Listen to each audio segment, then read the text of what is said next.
Tapi juga Roh Kudus itu melayang-layang, merakefet, memberikan kehidupan pada ciptaan di Kejadian 1 ayat 2. Dalam penghakiman juga, ya Yesus menghakimi, Bapa menghakimi, Roh Kudus menghakimi, ketiganya esa itu ada dalam penghakiman. Jadi siapa yang memerintah di langit dan bumi baru? Begitu ya pertanyaannya. Nah, itu jadi soal lagi karena konsep langit dan bumi baru itu dalam eskatologi juga macam-macam.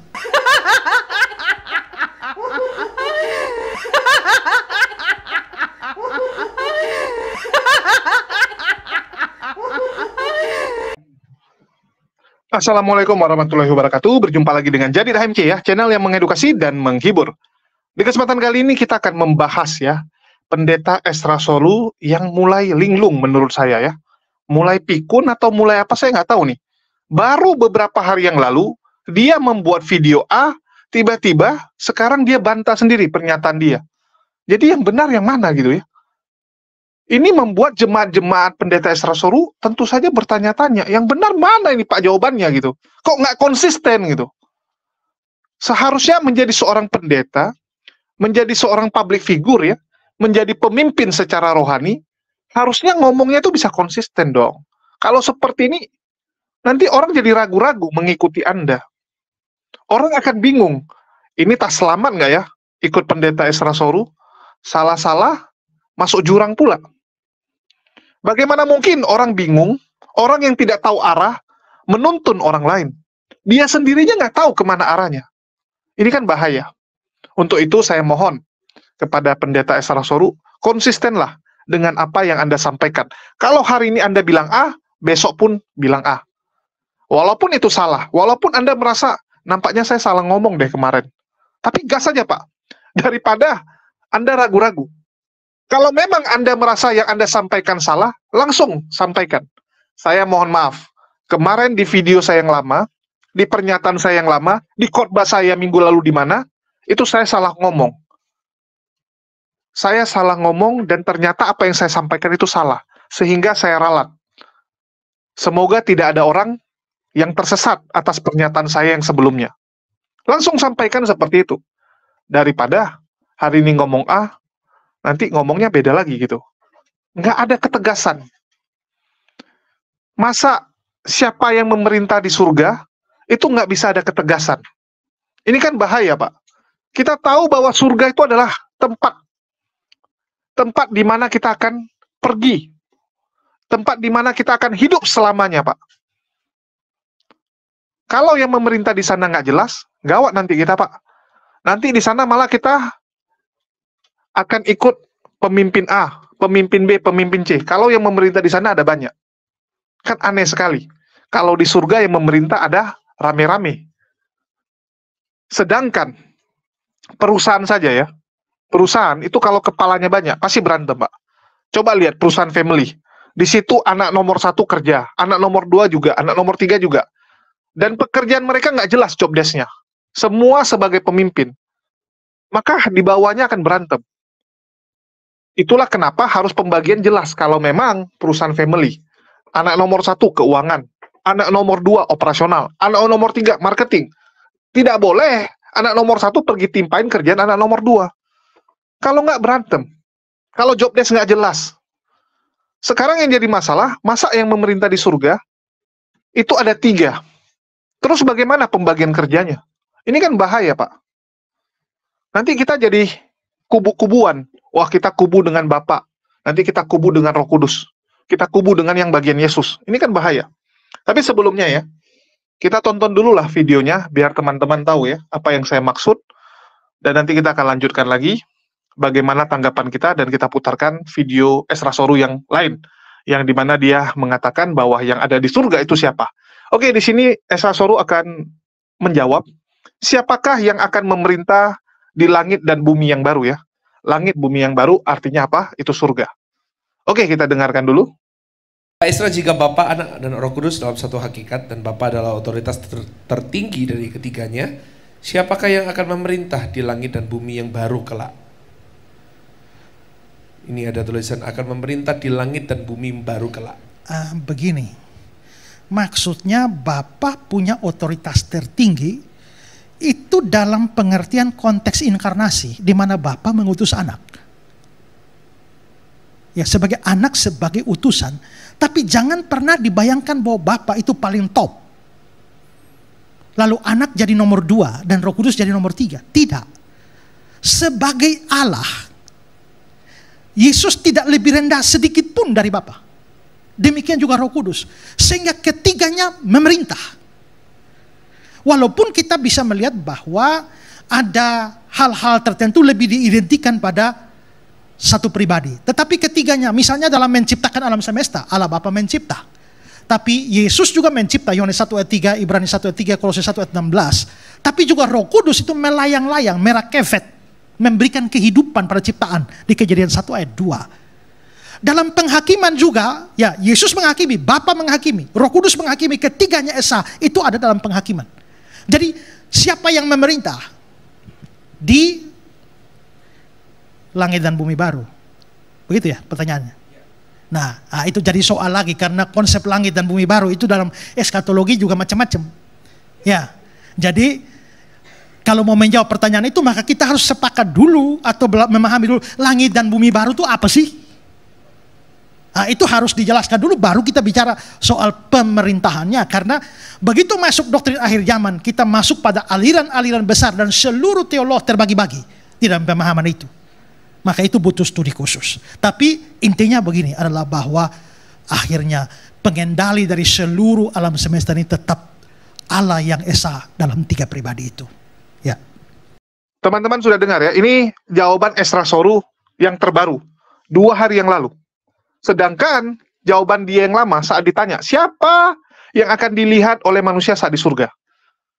Kita dengarkan jawaban Ezra Soru saat ditanya, siapa yang di surga? Apakah Yesus, apakah Bapa, ataukah Roh Kudus? Mari kita dengar. Selamat sore, Bapak Ezra. Saya mau bertanya, apakah pada saat di surga nanti, kita bertemu dengan 3 pribadi Allah, Bapa, Yesus, dan Roh Kudus tersebut? Atau kita hanya bertemu dengan Tuhan Yesus saja? Thanks untuk jawabannya, Bapak Ezra. Nah, memang Alkitab tidak membicarakan itu. Alkitab hanya membicarakan bahwa nanti kita satu hari nanti akan bertemu dengan Dia muka dengan muka. Kita akan bertemu dengan Tuhan, dan Tuhan yang dimaksudkan di situ itu adalah Tuhan Yesus Kristus. Nah, Alkitab tidak pernah mengatakan bahwa kita akan melihat muka dengan Bapa. Juga tidak dikatakan bahwa kita akan melihat muka dengan Roh Kudus. Tidak. Hanya bicara tentang Tuhan Yesus saja. Tapi itu tidak cukup untuk memberikan kita data untuk mengatakan bahwa di surga kita hanya bertemu dengan Yesus dan tidak bertemu dengan Bapa atau juga Roh Kudus. Dan karena ketiadaan data yang lain, kita juga tidak bisa berkesimpulan secara mutlak bahwa kita pasti bertemu dengan Bapa, Anak, dan Roh Kudus. Nah, tetapi mengingat bahwa Bapa, Anak, dan Roh Kudus itu adalah Allah yang esa, maka kita hanya bisa sampai pada dugaan. Kemungkinan terbesar adalah memang kita akan bertemu dengan ketiga pribadi itu, karena ketiga pribadi itu biarpun pribadi berbeda, tetapi adalah satu Allah, dan karenanya ketiganya ada dan berdiam di surga, lalu kita di surga, maka dari perhitungan atau pertimbangan ini kita boleh berkata bahwa kita mungkin akan bertemu dengan ketiga pribadi itu di dalam kerajaan surga. Ya. Kalian lihat ya, tidak konsisten. Di pertama, yang terbaru, dia mengatakan bahwa pengendali dari seluruh alam semesta ini adalah Allah yang esa dalam 3 pribadi. 3 pribadi artinya ada 3 yang memerintah. Ada 3 yang memberi kesaksian di surga nanti. Kan begitu. 3 yang memberi kesaksian. Artinya ada 3 yang memerintah di bumi dan langit baru. Ada Bapa, Roh Kudus, dan Yesus. Sedangkan di video yang sudah dia buat beberapa hari yang lalu ya, bahkan mungkin sudah beberapa minggu, dia mengatakan bahwa yang pasti kita lihat di surga adalah Yesus. Bapa dan Roh Kudus belum tahu. Belum tahu. Ezra Soru belum bisa memastikan apakah Bapa dan Roh Kudus itu ada di surga. Ini agak bahaya, teman-teman. Beda dengan oneness ya. Oneness pede. Siapa yang kita temui di surga? Yesus. Siapa yang memerintah di surga? Yesus, kan begitu. Kalau Unitarian, siapa yang memerintah di surga? Bapa. Bapa yang memerintah di surga. Siapa Tuhan kita? Bapa, Yesus hanya utusan. Unitarian itu, Pak. Itu Unitarian. Kalau Triteos, ya, Triteos atau Trinitas subordinat, Trinitas yang pertama sekali ada, yang dibuat oleh Tertullianus, itu akan bilang gini, di surga yang kita jumpai siapa? Yesus. Loh, Bapaknya mana? Bapak adalah energi. Bapak tidak bisa dilihat, baik di dunia maupun di surga. Nggak bisa kita lihat. Bapak itu energi, sumber dari segalanya. Dia hanya energi. Tapi Yesuslah yang menjadi avatarnya.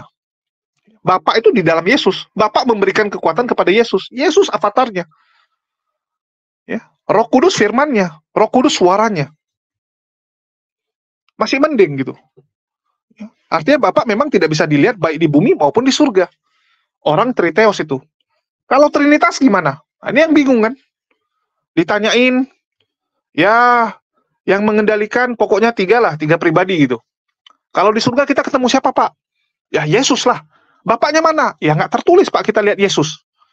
Nggak ada. Nggak tertulis kita lihat Bapak. Yang ada Yesus. Itu jawaban dari Pendeta Esra Soru.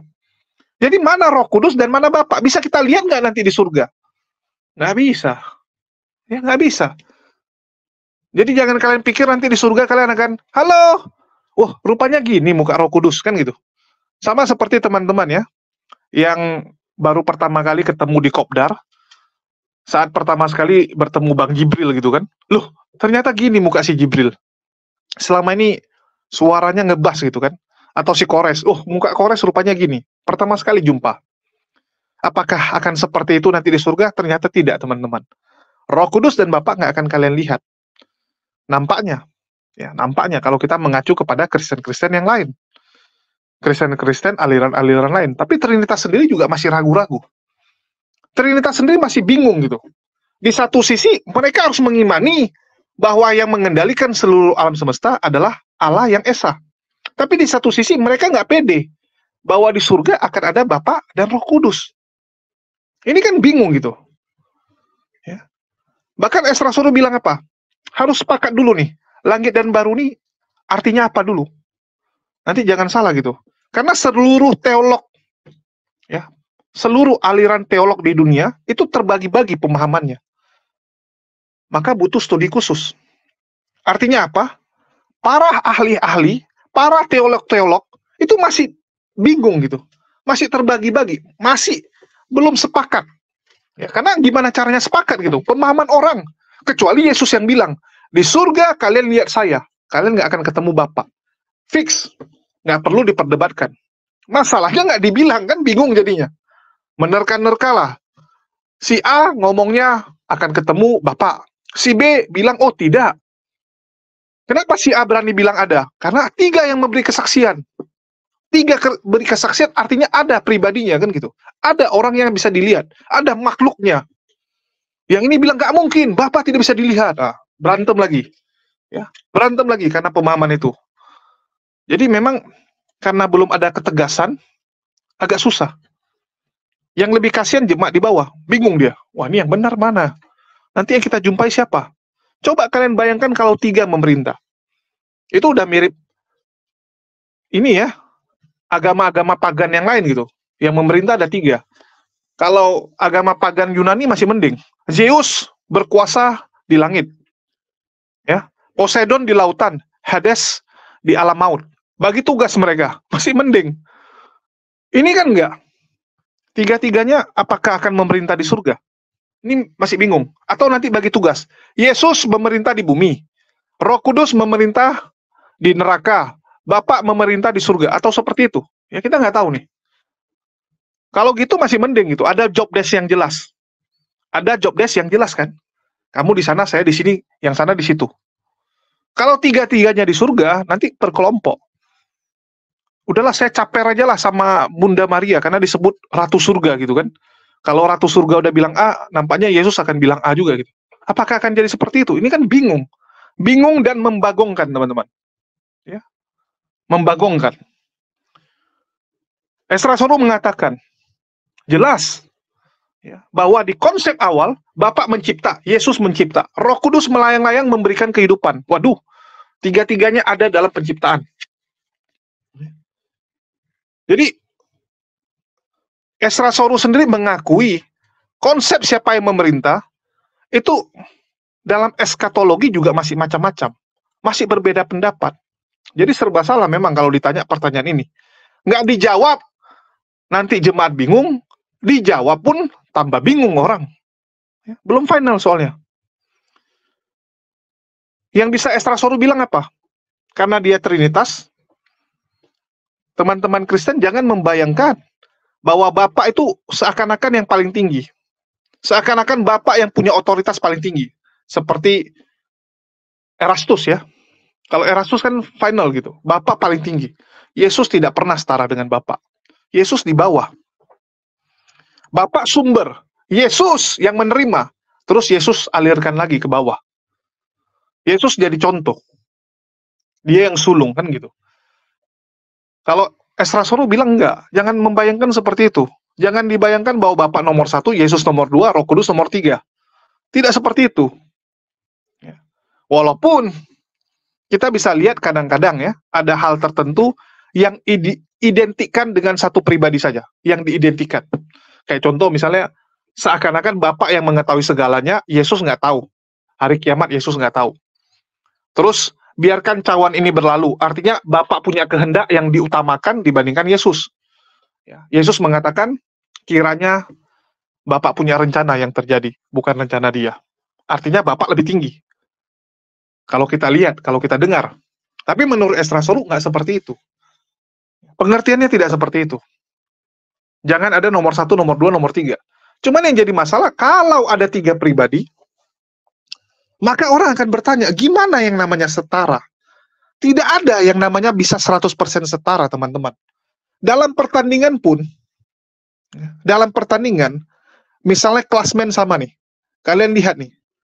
Ya, klasmen misalnya Liga Inggris. Poin dari Chelsea, Manchester City, Liverpool, sama. Misalnya sama-sama 96 poin. Terus kan ditentukan siapa yang juara 1. Nggak mungkin 3-3-nya juara 1. Bagaimana supaya bisa ditentukan siapa yang juara? Padahal nilainya sama. Lihat head to head-nya, head to head. Liverpool kalau ketemu MCT siapa yang menang? Liverpool kalau ketemu sama Chelsea siapa yang menang? Dilihat jumlah head to head. Rupanya MCT lebih unggul. MCT tidak pernah kalah dari Liverpool, tidak pernah kalah dari Arsenal. Cuman dia banyak seri kan gitu. Sehingga poin dia sama. Walaupun dia menang dari 2 klub ini, tapi dia karena beberapa kali seri, poin dia jadi sama dengan 2 klub yang lain. Maka MCT yang dipilih jadi juara Premier League. Kalau kita head to head kan Bapak dan Yesus. Bapak dan Yesus head to head. Lebih sering Bapak yang memerintah Yesus atau Yesus memerintah Bapak? Tidak pernah ada narasi Yesus mengendalikan Bapak. Tidak pernah ada narasi ya dan bukti-bukti baik itu ya statement teman-teman maupun di kitab sucinya sendiri, Yesus pernah ya membuat kehendak dia yang terjadi, Bapak enggak pernah. Tapi kalau Bapak sering kehendak Bapak yang terjadi, kehendak Yesus enggak. Yesus minta sesuatu berdoa dulu kepada Bapak, artinya Bapak yang berikan. Enggak pernah Bapak yang berdoa kepada Yesus. Artinya kalau head to head antara Bapak dengan Yesus, Bapak lebih unggul. Itu fakta. Bapak lebih unggul. Kalau mau dibilang poin mereka sama, tapi head to head-nya Bapak lebih unggul. Maka orang akan bilang Bapak di atas Yesus. Jadi walaupun Esdras sudah ngomong jangan dianggap seperti itu, yang namanya manusia pasti akan menganggap seperti itu, Pak. Walaupun dianggap setara, pasti akan dilihat siapa yang lebih dominan di antara mereka. Dan terbukti Bapak lebih dominan. Dari Alkitab kan ditulis itu, Bapak beberapa kali gitu. Bapak mengetahui hari kiamat, Yesus enggak. Untuk menentukan siapa yang duduk di kiri dan kanan Yesus, Bapak yang tentukan. Yesus nggak punya hak. Yesus nggak punya hak untuk menentukan siapa yang duduk. Bayangkan. Kalau kita bicara Roh Kudus, ya Roh Kudus diperintah sama Yesus. Ya. Yesus yang memberikan Roh Kudus. Sehingga Roh Kudus dianggap nomor 3. Ya iya. Cuman yang jadi bingung, Roh Kudus ini ada poin lebih. Ya.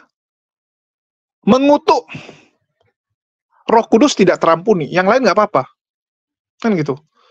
Menghujat Roh Kudus tidak terampuni, menghujat yang lain masih bisa. Nah, itu poin kemenangan dari Roh Kudus. Di satu sisi itu aja dia menang, di sisi lain enggak, kan gitu. Ya. Di sisi lain dia kalah. Tapi agak mending ada plusnya. Kalau Yesus gimana? Ketemu Bapa head to head nggak bisa. Ini kalau kita bicara data ya, kita bicara analisa data. Jadi bagi teman-teman Trinitas ini memang selalu jadi PR. Bahkan seorang doktor teologi ngomongnya gini sama saya. Yang namanya Trinitas, saya belajar 16 tahun. Sampai sekarang pun belum final, belum bisa menjelaskan. Nggak sanggup dengan otak dia. Sekelas dokter, apalagi jemaat. Coba bayangkan, jemaat bisa nggak jelasin? Lebih bingung gitu. Tapi memang ada satu solusi, yaitu imani sajalah. Itu iman kita, ya sudah, peganglah iman tersebut. Perjumpaan pribadi, pengalaman pribadi, ya kan ujung-ujungnya itu. Kalian punya yang namanya perjumpaan secara pribadi. Kalian punya pengalaman itu. Ya, kalau udah itu, udahlah kita nyerah. Kalau udah pokoknya pengalaman pribadi, saya sudah merasakan, wah udahlah, kita nggak bisa lagi berdiskusi kalau sudah seperti itu, ya sudahlah, kalian imani saja. Dan kita nggak ada masalah juga dengan iman kalian. Sekali lagi, yang penting beriman dengan cara yang benar. Jangan pergi menyerang agama lain, jangan pergi mengobok-ngobok agama lain. Ya, selama cuman beriman nggak masalah.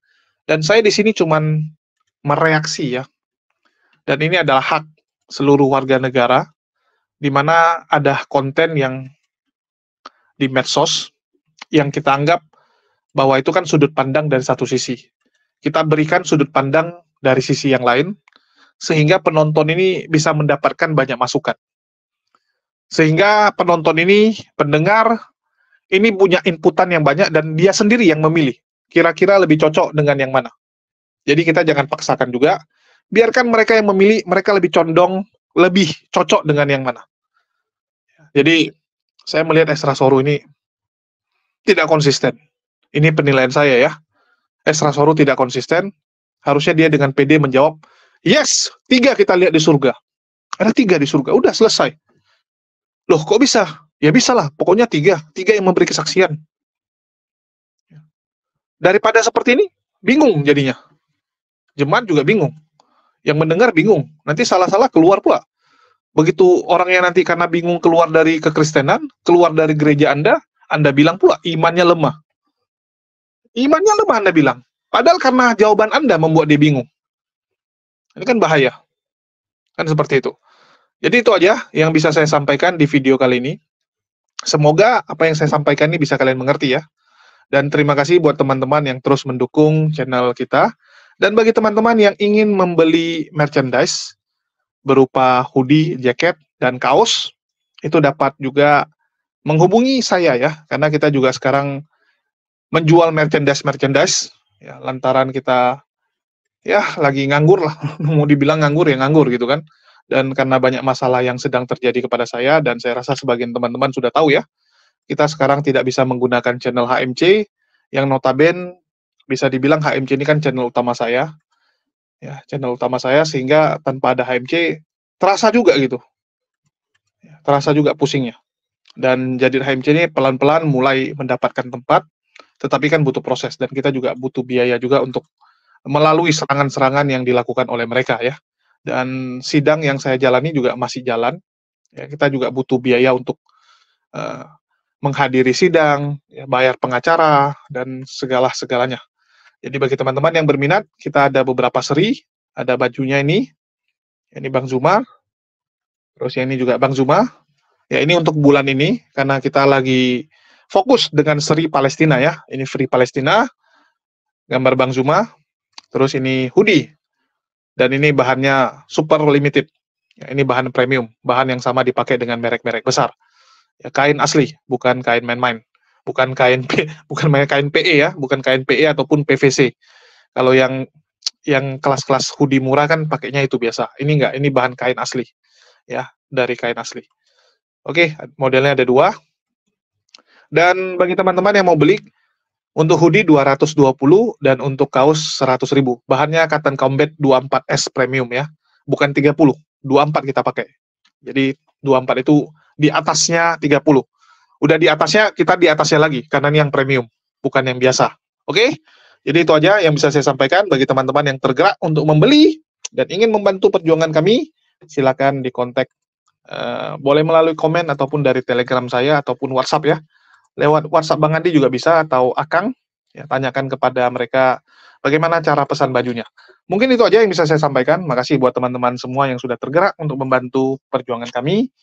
Dan mohon doanya. Makasih buat semuanya. Di akhir kata saya ucapkan wassalamualaikum warahmatullahi wabarakatuh. Sampai jumpa di konten-konten kita